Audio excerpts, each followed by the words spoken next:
시청자 여러분 안녕하십니까. 이슈와 화제입니다.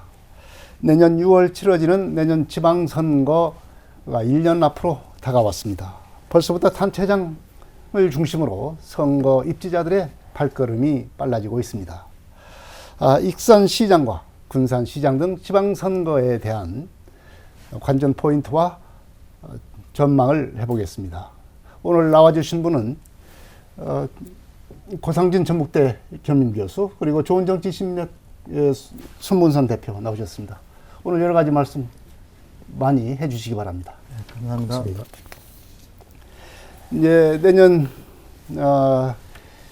제8기 이제 민선 지방선거가 열리게 되죠. 6월 1일이면은 먼저 벌써 1년도 채 남지 않은 그런 상황이 됐습니다. 그러면서 이제 입지자들의 이제 얘기가 많이 나오고 있고 발걸음도 빨라지고 있는 것 같아요. 주 분께서 느끼시기에 지방 정가의 어떤 분위기를 좀 얘기를 좀 해주셨으면 좋겠습니다. 우선 고상진 박사부터 해주십시오. 이제 뭐 1년도 채 남지 않은 이제 본선이 그렇기 때문에 민주당의 공천을 받기 위한 경선은 이미 레이스가 시작이 됐다라고 저는 보여집니다. 네, 민주당, 네, 민주당 시기가 상당히 빨라지고 그렇습니다. 있다. 그렇게 봐야 되겠군요. 네. 그래서 아마 입지자들이나 또는 출마의 의사가 있는 분들은 늦어도 8월 말까지는 입당 원서를 신규로 받아야지만 그분들이 6개월의 당비를 납부가 된 상태에서 투표권이 부여가 되기 때문에 지금 분주하게 그런 경선 채비를 하고 있는 것으로 이렇게 비춰지고 있습니다. 뭐 입당 원서에 대한 얘기는 하겠지만 역시 입당 원서가 선거 분위기를 좌우하는 것 같습니다. 현재로서는. 손문선 대표께서는 어떻게 느끼고 있습니까? 그 내년 지방선거를 앞두고 뭐 익산시장 같은 경우 후보군들이 거의 이제 윤곽이 드러나고 있고요. 뭐 네. 특별한 이제 예상됐던 후보들은 없지만 현재 출마자들을 보면 민주당, 무소속, 국민의힘으로 압축될 수가 있습니다. 그리고 민주당 후보들 같은 경우는 아까 말씀드렸지만 8월 말까지 정당을 이렇게 당원을 모집을 해야 하기 때문에 네. 거의 전부 다 이렇게 조직 작업에 좀 총력을 가하고 있는 현재 상황이라고 볼 수가 있습니다. 네, 역시 당원 모집, 권리당원 모집을 하는 데서 이제 분위기를 엿볼 수가 있겠다. 이렇게 두 분께서 공통적으로 말씀을 해주셨습니다. 그러면은 뭐 본론으로 바로 들어가죠. 내년 지방선거 어떤 선거 관전 포인트라고 할까요? 변수 지금 뭐 1년 뒤 것을 예상을 하는 거니까 우리가 지금부터 한번 얘기를 한번 해보면서 간단히 어떤 이런 것들이 변수가 될 거다 얘기를 좀 해주시기 바랍니다. 고상진 교수부터 얘기해 주시죠. 예, 모든 선거가 그렇듯이 거의 뭐 구도가 선거의 한 8할 정도를 결정한다, 좌지우지한다, 네. 뭐 그런 얘기들이 있습니다만 우리 익산시의 경우에 시장 선거만 놓고 보더라도 현재 정원율 시장이 무소속입니다. 정당이 소속에 되어 있지 않기 때문에 정 시장이 민주당에 입당하느냐 여부가 하나의 큰 변수가 될 것으로 보여지고, 만약에 정 시장이 민주당에 입당하지 않은 상태에서 여타 후보들이 민주당 공천을 위한 경선에 돌입이 된다면 어떤 후보가 또 될 것인가, 또 나머지 후보들은 어떤 활동을 할 것인가, 네. 과연 나머지 후보들이 경선을 통과한 민주당 공천자를 전폭적으로 지지할 것인가 여부도 하나의 중요한 변수이자 관전 포인트가 될 것 같습니다. 네. 뭐 가장 변수로 보는 것이 이제 고 박사께서는 정원율 시장의 민주당 입당 여부 이걸 가장 큰 변수로 이렇게 봤습니다. 손문선 대표는 이 어떤 관전 포인트를 좀 짚어주시죠. 내년 지방선거에 대한 관전 포인트나 변수는 여러 가지가 있을 수 있는데 저는 한 3가지 정도로 얘기를 하면 대선 결과가 어떻게 될 거냐, 네. 아마 영향을 좀 미칠 거라고 생각을 하고요. 두 번째는 이제 민주당 후보가 누가 될 거냐라고 네. 하는 건데요. 현재 민주당 후보군이 한 6명, 자천, 타천에서 한 6명 정도 집약되고 있는데 누가 경선에서 승리할 거냐라고 하는 거고, 세 번째는 앞서 말씀드렸지만 정원열 시장의 입당 여부입니다. 네. 근데 정 시장이 전에는 민생당으로 시장이 됐잖아요. 네. 그리고 작년 5월에 탈당을 했거든요. 그리고 현재는 무소속입니다.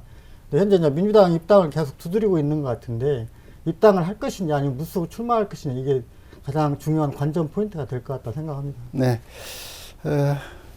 뭐 역시 군산 같은 경우는 별 변수 현재로서는 나타나지를 않고 있는 것 같은데 역시 익산이 참 뜨거운 지역인 것 같습니다. 네.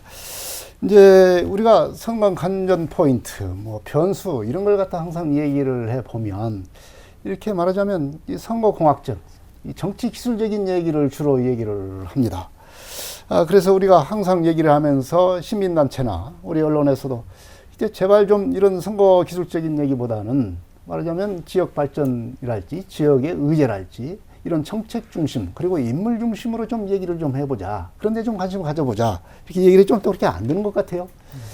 그렇지만 또 얘기를 또 않고 넘어갈 수도 없을 것 같습니다. 내년 선거에서 활발하게 토론해야 될 어떤 의제나 정책 이런 것은 뭐가 될 것인가 이런 걸 좀 얘기를 해봤으면 좋겠습니다. 먼저 손문선 대표께서 얘기를 해주십시오. 익산시 같은 경우는 우리 시민들이 다 몸소 느끼고 체험하고 있겠지만 가장 중요한 게 인구 문제하고 네. 두 번째는 일자리 문제입니다. 현재 인구 같은 경우는 민선 7기에 마이너스 15,000명 정도 났거든요. 매년 5,000명씩 줄어들고 있기 때문에 다음 달에만 27만 대로 아마 떨어질 거라고 생각을 합니다. 그래서 인구의 가장 중요한 유출 원인을 보면 많은 젊은이들이 실제 일자리를 찾아서 타 지역으로 떠나고 있다라고 하는 거고요. 네. 그중에 30대가 급감하고 있다라고 하는 거고요. 30대가 급감하면서 실제 영세, 즉 아이들의 출산이 현저하게 떨어지고 있기 때문에 자연 감소가 계속 되고 있다라고 하는 게 심각한 문제입니다. 따라서 그 인구 문제의 가장 중요한 문제는 일자리 문제인데 일자리에서 성장 동력을 어떻게 찾을 거냐 이게 가장 핵심 사항입니다. 그래서 지역에서 젊은 사람들이 일할 수 있는 일자리를 얻기 때문에 다 타 지역으로 떠나고 있지 않습니까? 그러면서 연쇄적으로 인구 감소가 영향을 미치고 있는데 새로운 성장 동력을 어떻게 찾을 것인지가 가장 중요한 정책 사항이 될 것 같고요. 현재 국가식품 클러스터가 얘기가 되고 있지만 결과를 놓고 보면 실제 실적 같은 게 초라한 수준이기 때문에 앞으로 단체장 후보들이나 지방선거 출마자들 같은 경우는 일자리와 인구 문제를 피할 수가 없다 저는 생각을 합니다. 네, 인구 문제, 일자리 문제가 이제 주요 의제가 될 거다 이렇게 얘기를 했습니다. 우리 고상진 박사는 이제 어떻게 예상을 하십니까? 네, 우리 손문선 대표께서 중요한 말씀을 해주셨습니다. 사실은 뭐 일자리 그게 곧 인구의 문제로 직결이 되는 건데 우리 익산시가 과거에 좀 영화로웠던 시절을 생각해 보면 70년대, 80년대 보석, 석재, 섬유라는 3대 기반 산업이 있었습니다.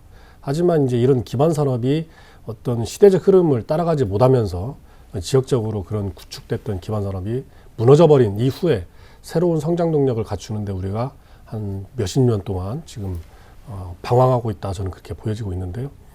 앞서 말씀하셨지만은 그래도 저는 그래도 우리 익산은 문화관광과 식품 그리고 교통을 기반으로 하는 새로운 그런 기반 산업을 구축하는 게 가장 시급한 문제다. 네. 이런 기반 산업이 구축된 이후에 경제 활동 인구가 늘어나고 그것이 곧 지역 경제 활성화에 직결이 되기 때문에 저는 이런 이번에 시장을 출마하시는 분들이 우리 익산만의 고유한 기반 산업을 어떻게 구축할 것인가에 대한 그런 태제를 가지고 활발한 논의와 토론이 좀 이루어졌으면 하는 그런 바람입니다. 네, 역시 이제 이런 여러 가지 인구와 일자리 그것을 뭐 뒷받침할 수 있는 여러 가지 기반 산업 이걸 어떻게 만들어낼 거냐.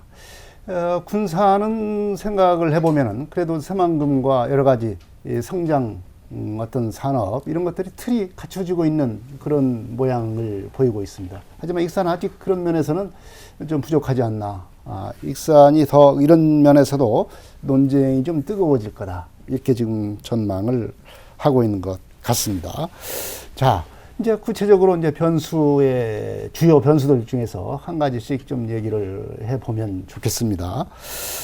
내년 지방선거 시기적으로 묘한 시기입니다. 대선에 이제 치르고 나서 한 2달도 채 못해서 지방선거가 있습니다. 대선이 3월 9일 그리고 대통령 취임이 5월 10일 뭐 이렇습니다. 아무래도 대선 결과가 영향을 미치겠다 이렇게 지금 생각이 됩니다. 우선 지방선거 양상이 대선 결과에 따라서 어떻게 영향을 미치고 일 것이냐 이거 한번 예상할 필요가 있겠습니다. 우리 고사 박사께서 예. 얘기를 좀 해주십시오. 먼저 이제 큰 틀에서 우리 저 지방선거 하면은 광역단체장들을 먼저 기준으로 해서 제가 쭉 살펴봤는데요. 1995년도에 제1회 지방선거에서는 당시 여당이었던 민자당이 5명, 민주당이 4명, 또 자유민주연합이 4명, 무소속 2명. 그래서 그 김영삼 정부이면서 최초에 치러졌던 지방선거이기 때문에 3긴 분할 구도로 결정이 나왔다. 그렇게 네. 보여지고요. 또 김대중 정부가 이제 김대중 대통령이 취임한 후에 직후에 치러진 1998년도 제2회 지방선거에서는 여당이었던 새정치국민회의가 6명, 또 야당이었던 한나라당이 6명. 그런데 새정치국민회의와 공동 연립정부를 구성했던 자유민주연합이 4명입니다. 그래서 10대 6으로 완전히 이제 대통령 중심의 어떤 정당의 그런 지지를 보여줬던 그런 결과가 나타났죠. 또 2002년도에는 김대중 정부가 사실상 마지막 해였습니다. 네. 그러다 보니까 정부와 여당에 실망한 그런 민심들이 표로 나타나서 한나라당이 11명, 새정치민주당이 4명, 자민련이 1명. 그렇습니다. 또 2006년도도 마찬가지입니다. 노무현 대통령에 대한 어떤 실정의 평가 이런 것들이 지방선거 결과로 극명하게 나타났다. 한나라당이 당시 12명, 민주당이 2명, 열린우리당 1명, 무소속 1명. 또 2010년도는 이제 이명박 정부가 중반을 넘어선 시점이었고요. 이때 당시에도 한나라당이 6명, 민주당이 7명, 자유선진당 1명, 무소속 2명. 2014년도는 세월호 사건 때문에 박근혜 정부가 완전히 네. 기반을 상실했던 그런 해였죠. 새정치민주연합이 9명, 새누리당이 8명. 지난 2018년도 선거는 문 대통령 취임 후 첫 선거였습니다. 이것도 마찬가지로. 당시 더불어민주당 14명, 자유한국당 2명, 무소속 1명. 지금까지 이런 선거 과정들과 결과들을 쭉 살펴보면 결국에는 대통령에 대한 인기, 집권 여당, 또 정부에 대한 평가 이런 것들이 지방선거로 표로서 나타났다. 이렇게 저희가 좀 데이터적으로 접근이 가능할 것 같은데요. 네. 내년도는 대통령 선거가 3월 달에 있지만 취임이 5월 10일입니다. 그리고 불과 20여일 뒤에 지방선거가 치러집니다. 그렇기 그렇죠. 때문에 내년은 대통령의 어떤 얼굴이 나오느냐에 따라 가지고 전국적으로도 그런 결과가 확연히 드러날 것이며 그러한 영향이 우리 전라북도에서는 적어도 민주당 후보 대 무소속, 유력한 무소속 후보 1대1 구도가 된다면은 저는 대선 결과에 따라서 상당한 변화가 있을 수도 있겠다. 네. 저는 그렇게 예측을 하고 싶습니다. 야당으로 하기보다는 설령 야당이 이제 야당 대통령이 예. 탄생을 한다고 그래도 야당 후보보다는 무소속 후보의 어떤 그 쏠림 현상도 있을 거다. 네네. 지지 쏠림이라기보다는 좀 지지세가 좀 넓어지는 그런 것을 전망을 해볼 수가 있겠다. 민주당 대 무소속 어떤 네네. 구도 이런 형태가 될 거다. 이렇게 이제 점을 쳐봤습니다. 손 대표께서는 어떻게 보십니까? 대선 이후에 2달 뒤에 그리고 네. 대통령이 신 대통령이 취임한 뒤에 20일 뒤에 지방선거가 치러지기 때문에 저는 영향을 안 받을 수가 없다 생각이 들고요. 그리고 앞으로 선거 과정에 이렇게 지방선거랑 대선이랑 비슷한 시기에 치러지지만 모든 여론의 집중은 또 언론의 관심사항은 대선으로 집중될 수밖에 없다라고 생각이 들기 때문에 상대적으로 지방선거 같은 경우는 여론에 치일 것이다 이런 생각을 합니다. 그래서 바로 직격적으로 이렇게 대통령 선거에 영향을 받을 수밖에 없다 보고 있고요. 양비론이 있긴 합니다. 그러니까 대선에서 이긴 정당이 지방선거에서 승리할 것이다라고 네. 하는 의견이 있고 또 하나는 대선에서 승리하면 지방선거에 패배할 것이다. 그런 게 좀 나중에 패배한 정당에 표를 몰아줄 것이다라고 하는 의견이 있기는 합니다. 근데 네. 저 같은 경우는 저는 대선에서 이긴 쪽이 지방선거에서 승리할 거라고 생각이 들고요. 지난 총선들 같은 경우는 패배한 정당에 이렇게 표를 이렇게 몰아주기도 했지만 이번 선거나 기존의 지방선거나 총선들을 보면 실제 그 대선에 승리한 정당이 전국적으로 보면 지방선거도 승리한 게 사실이고요. 이번 선거도 그렇게 나타날 거라 생각하고 있습니다. 네, 지방 대선의 영향이 정말로 크게 나타날 거다. 이렇게 지금 이제 다들 그렇게 얘기를 해주셨는데 이제 결국은 대선 결과도 그렇지만 과연 이제 우리 지역, 호남 지역, 그리고 우리 전북 지역, 익산과 군산 이 지역에서 과연 그 민주당의 지지세가 여전할 거냐. 대선 결과도 이제 영향을 받을 수가 있겠고 지방선거도 이제 그런 점에서 영향을 받을 수가 있을 수밖에 없는 것 같습니다만은 말하자면 그런 어떤 변화의 조짐이 이제 지난 그 4.7 서울시장과 부산시장 선거 결과에서도 좀 나타나는 것 아니겠습니까? 지금 지지도가 출렁거리는 그런 현상이 지금 나타나고 있는데, 과연 민주당 지지세가 대선 결과를 포함해서 이 지역에서 어떻게 변화될 거냐, 이것도 상당히 그 변수가 되지 않겠나 이렇게 봐지는데, 어떻게 전망을 하십니까, 고 박사님?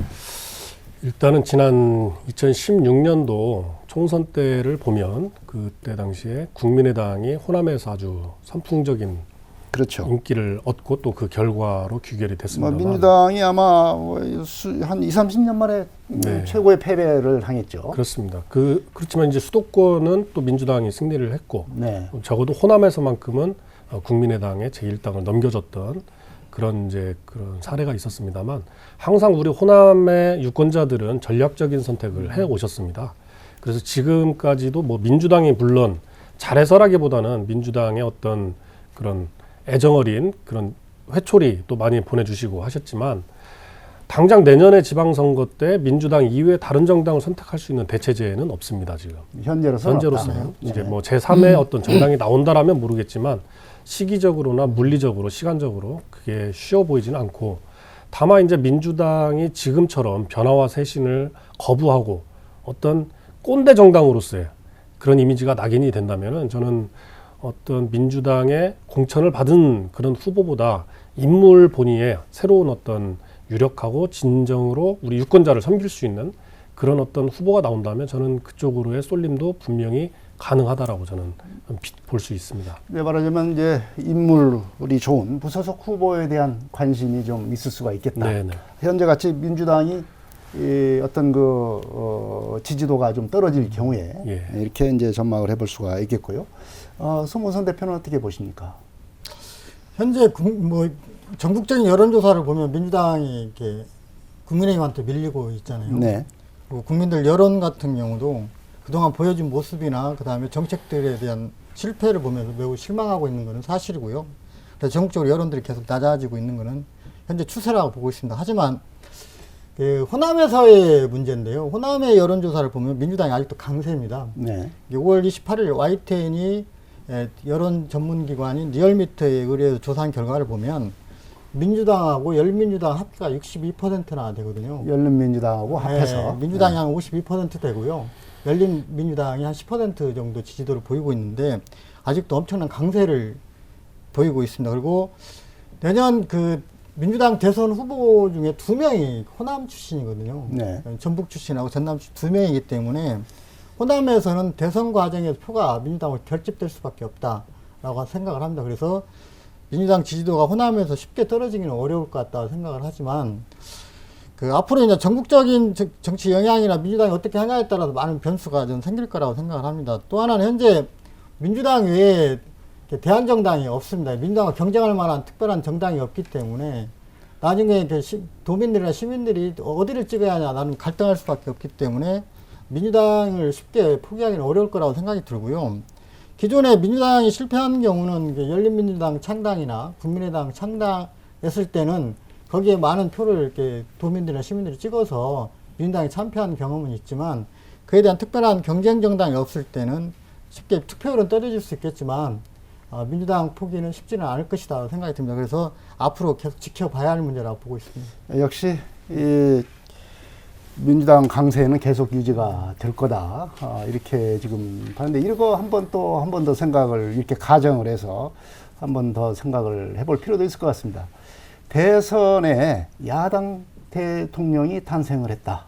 이럴 경우에 내년 지방선거에서 이 호남 지역, 우리 전북 지역에서 어떤 지지도의 변화는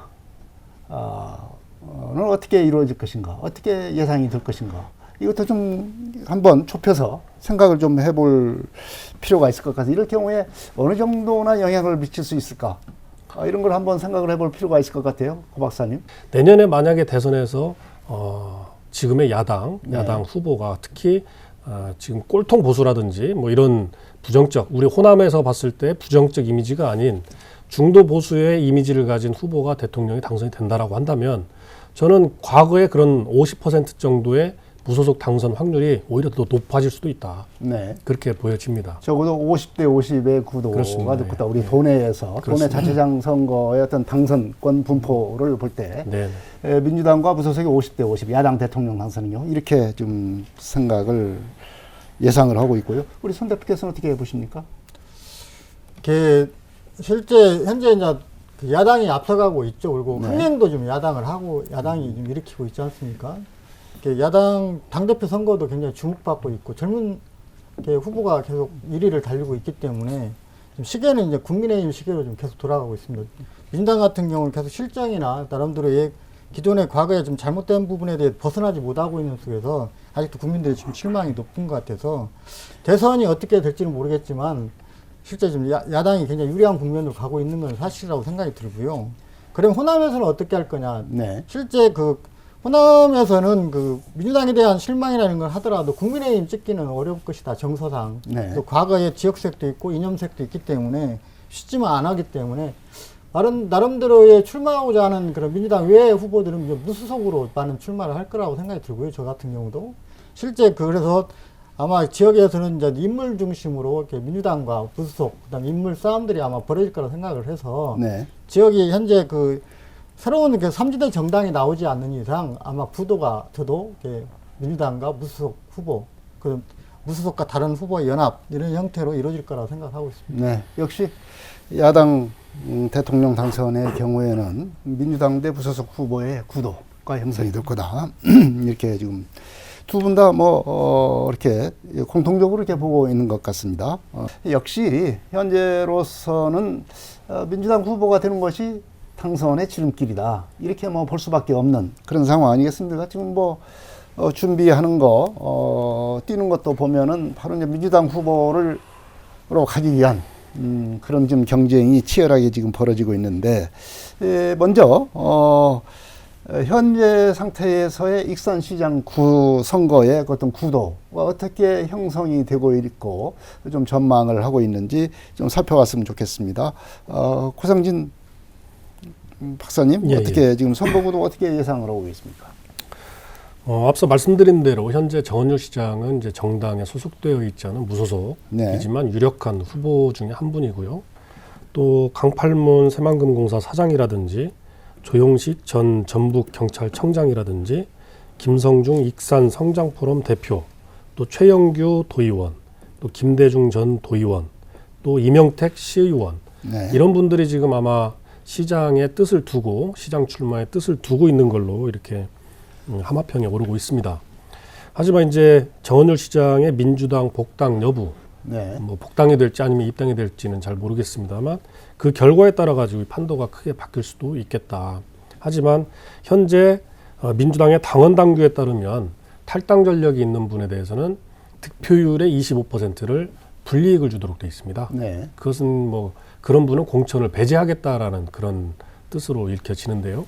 지금의 민주당이 만약에 그런 폐쇄적인 정당의 운영 구조가 바뀌지 않는 이상 제가 생각할 땐 정원율 시장의 민주당 입당은 쉽지만은 않다. 그렇게 보여집니다. 네. 그렇게 됐을 때 정원율 시장은 이제 무소속으로 상수를 놓고 네. 예상을 할 때 강팔문 사장, 조용식 전 청장, 김성중 대표, 최영규 도의원, 김대중 전 도의원은 민주당 공천을 받기 위해서 경선전에 참여할 것으로 보여지고 이명택 시의원은 무소속으로 출마를 할 것으로 비춰집니다. 비슷한 그런 생각이 저도 전망을 해볼 수 있겠네요.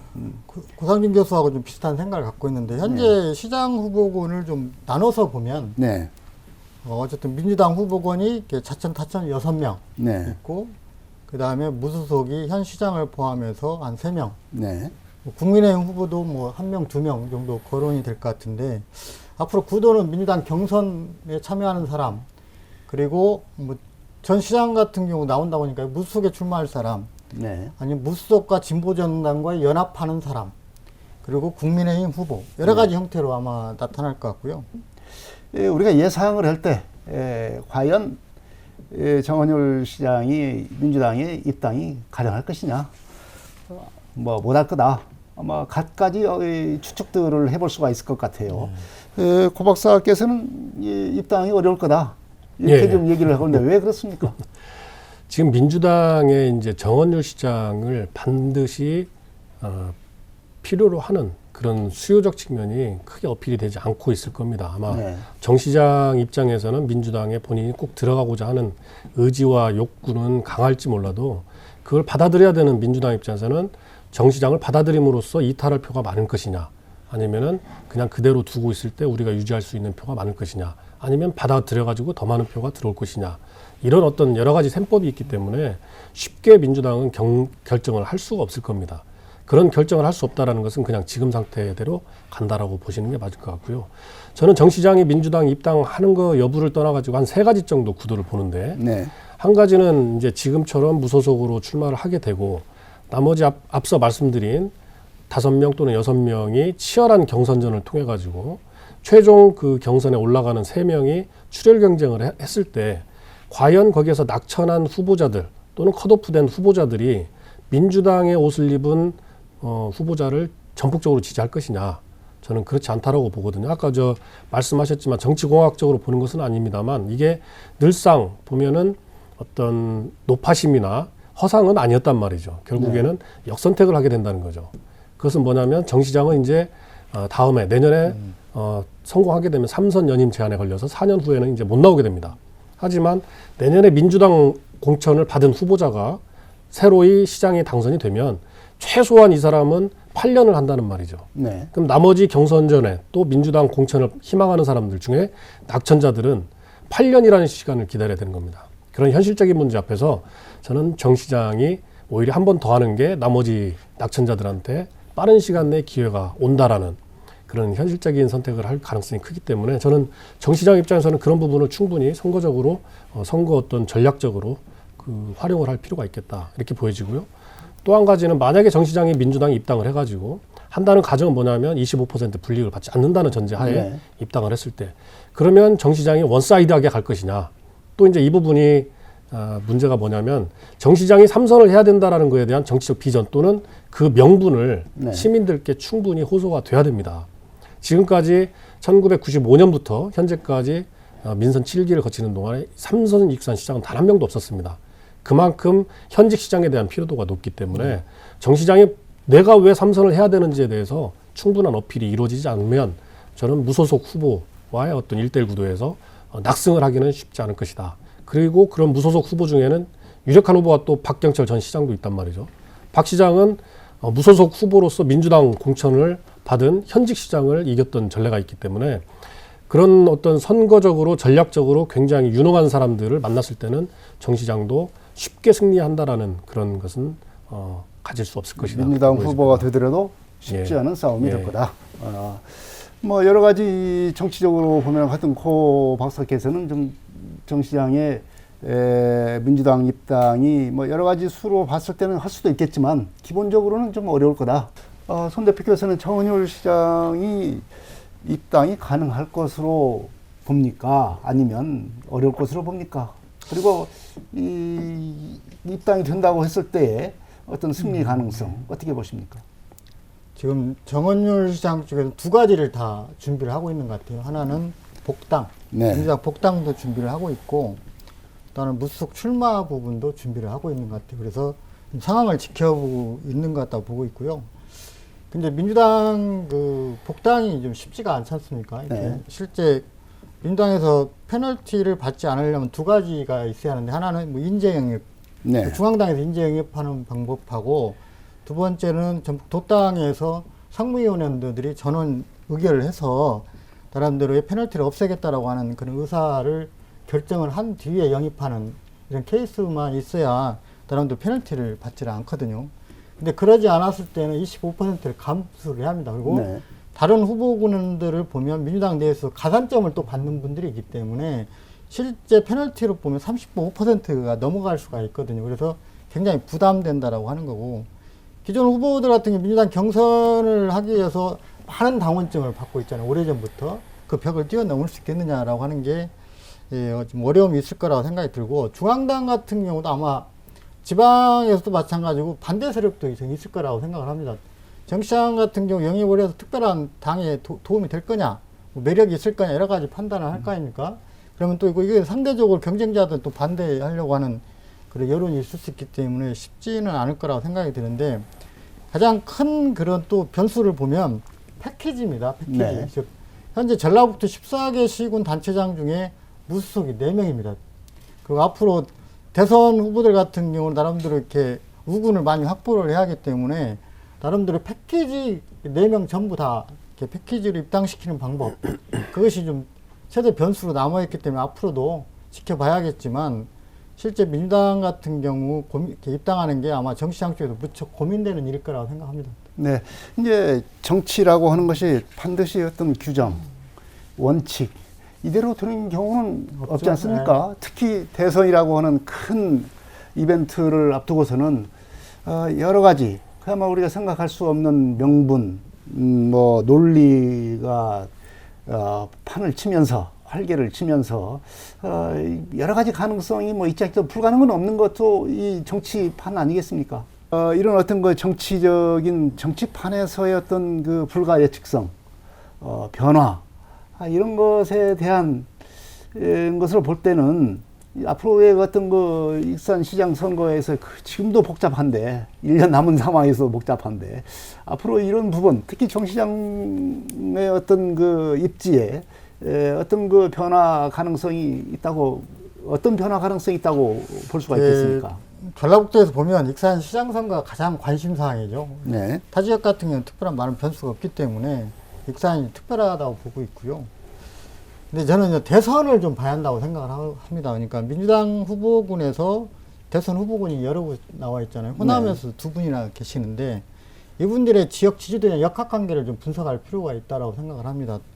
실제 자기들 같은 경우나 현재 민주당 자치단체장들이나 현재 민주당 지지도가 상대적으로 떨어졌을 때는 새로운 세력을 아마 영입할 거라고 생각이 들고요.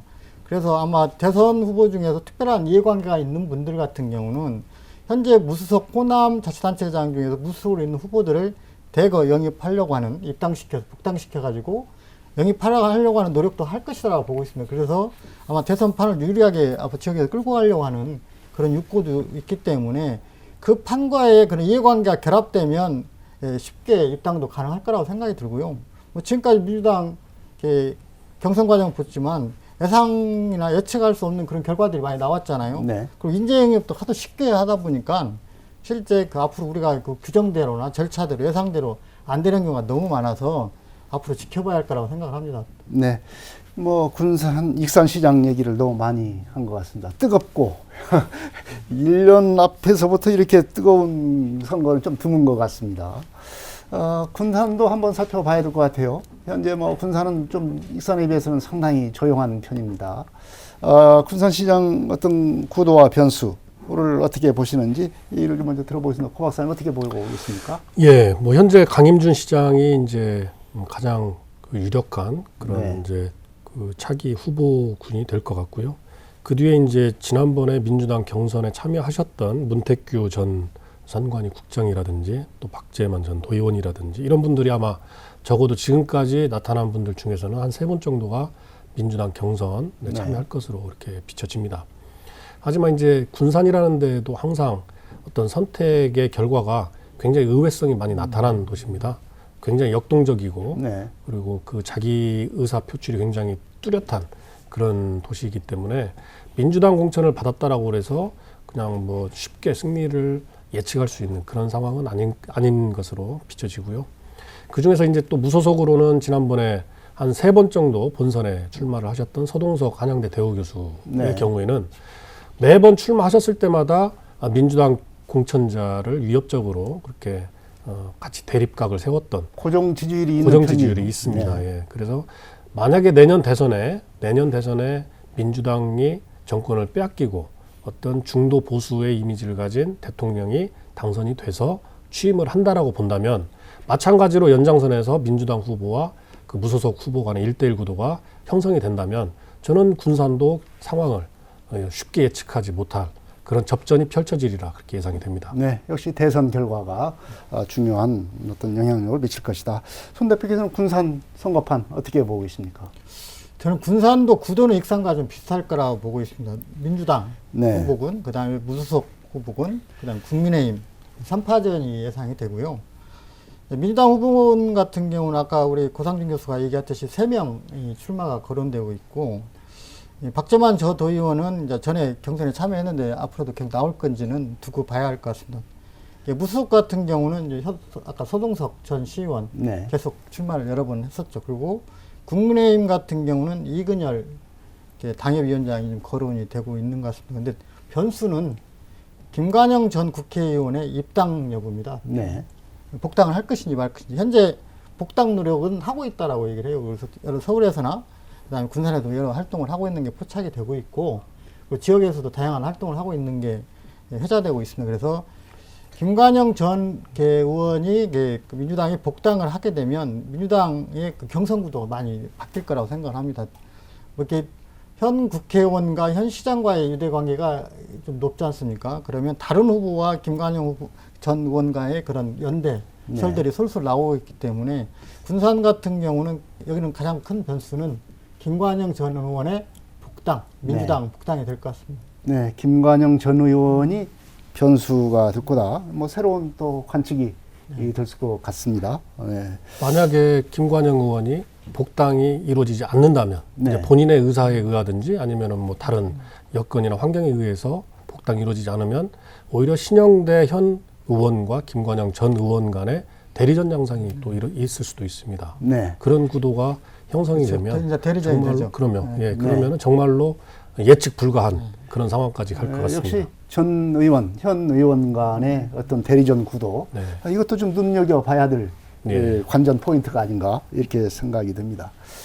자, 지금 이렇게 선거전이 달궈지고 있는 것은 아까도 얘기를 했지만 역시 입당원서 모집, 당원 모집에 있는 것 같습니다. 경선을 위한, 특히 민주당 후보를 차지하기 위한 입당원서 모집이 이제 이렇게 열을 올리는 그런 것이 되고 있는데, 이 입당원서 받는 거, 이게 경선이나 선거에서 뭐 영향력이 어느 정도 있습니까? 어떻게 보시면 그동안 선거를 좀 치러봤으니까 어떻게 판단을 하십니까, 고 박사님?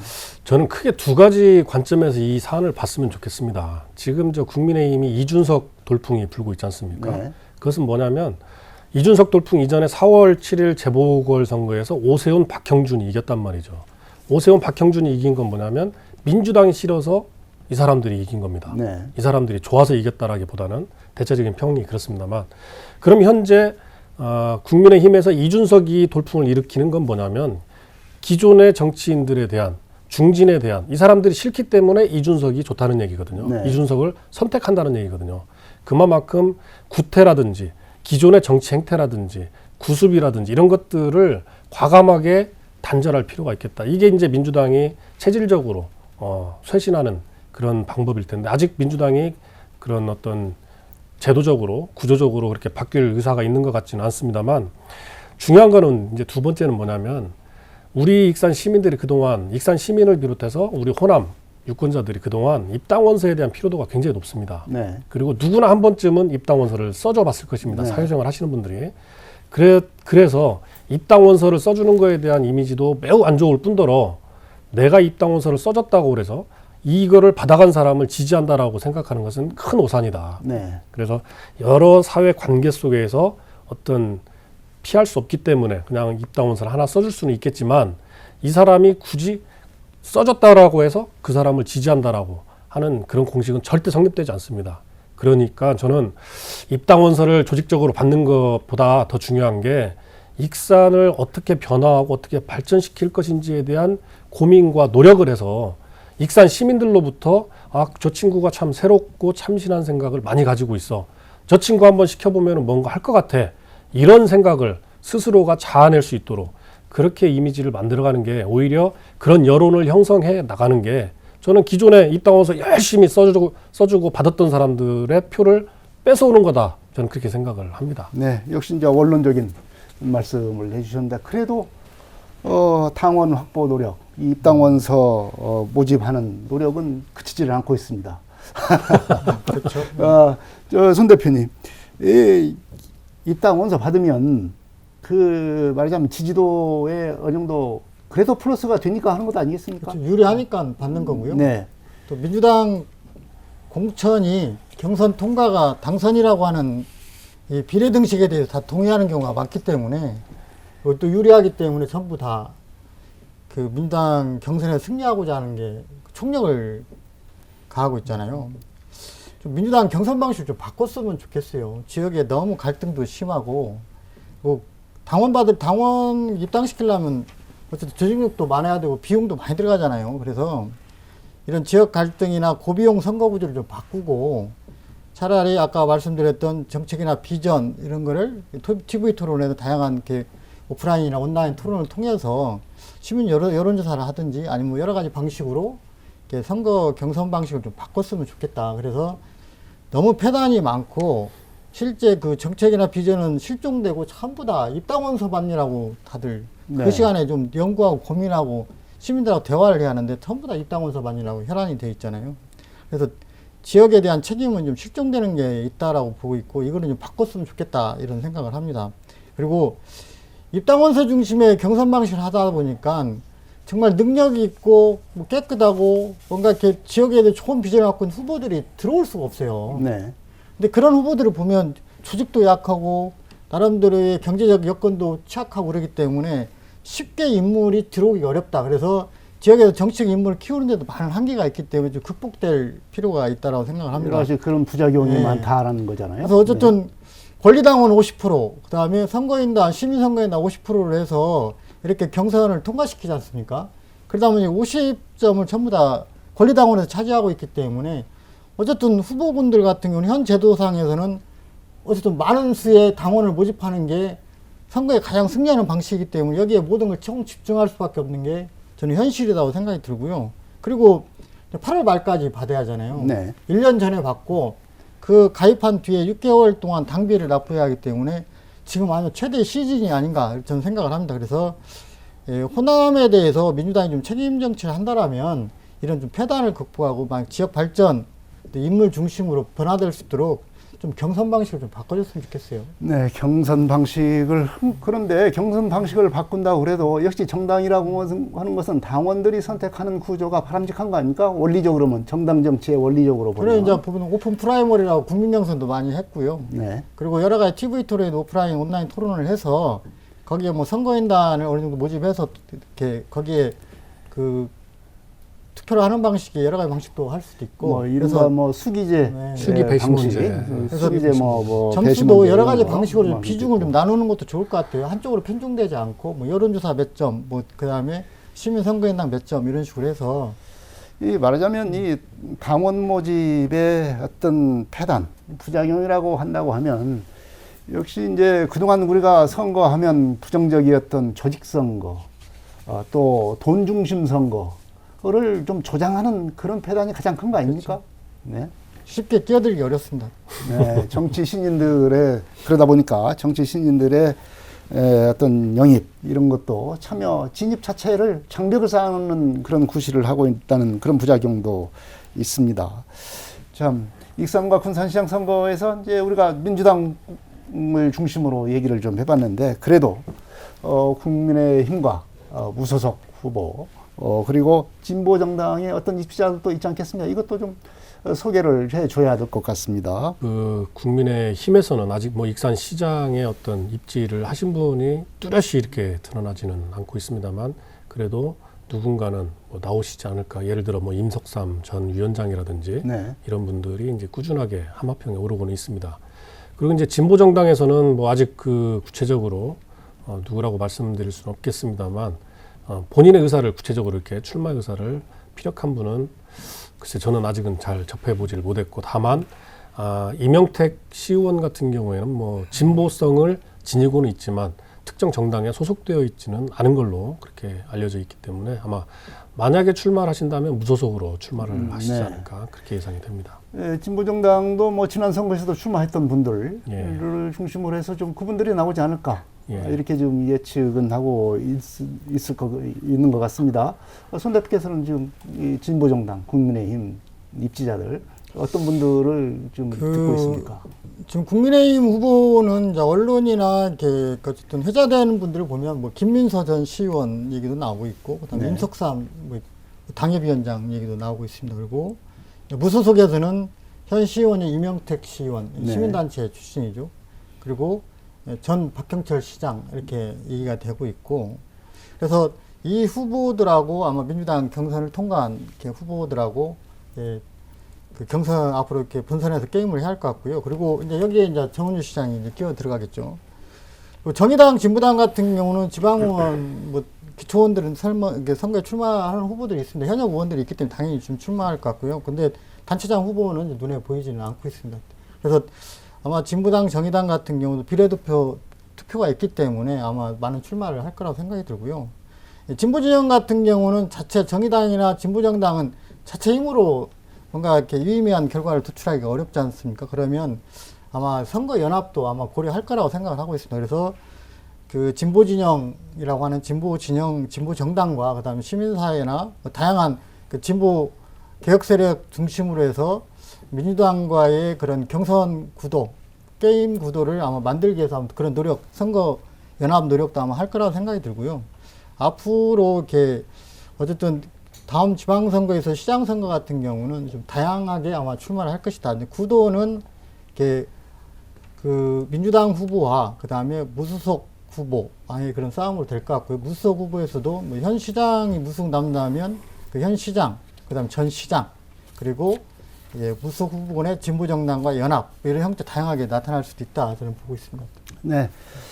지금까지 뭐 여러 가지 이 내년 지방선거에 대한 뭐 전망 그리고 이 선거 변수 뭐 이런 것들을 좀 상당히 구체적으로 좀 짚어본 것 같습니다. 이 선거 때마다 보면 여러 가지 이제 부작용이 나타나고 선거를 뭐 심지어는 선거 무용론까지 나오고 있는 그런 상황인데 역시 민주주의의 최고의 꽃은 이 선거가 아니겠습니까? 이 선거를 정말로 바람직하게 치르기 위한 어떤 그 방향이랄까요? 이런 것을 좀 정리의 말씀으로 좀 해주셨으면 좋겠습니다. 고 박사님.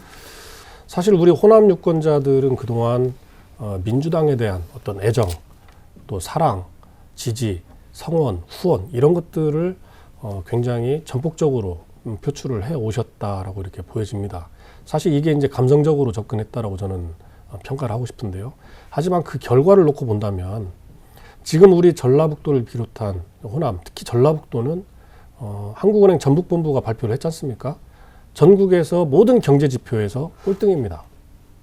과연 우리가 지금 그런 감성적으로 일방적으로 지지해줬던 정당에 대한 결과가, 정당에 대한 지지의 결과가 전국에서 최하위의 경제적 상황을 직면하고 있다라고 한다면 한 번쯤은 우리가 이게 맞나라는 것을 스스로가 좀 고민을 해보고 한번 다른 분들과도 한번 그런 부분들을 진지하게 토의하고 토론해 볼 필요가 있겠다. 저는 그런 생각이 들고 우리가 이렇게 보여주는 만큼의 어떤 민주당이 그만한 어떤 보상을 우리 전북 도민들께 또 익산 시민들께 해줘야 된다라고 저는 보여지는데 과연 민주당이 그만한 노력을 하고 있는지에 대해서도 한 번쯤은 점검해보고 또 요구해볼 필요가 있겠다 그렇게 생각이 됩니다. 그래서 역시, 이번만큼은 예.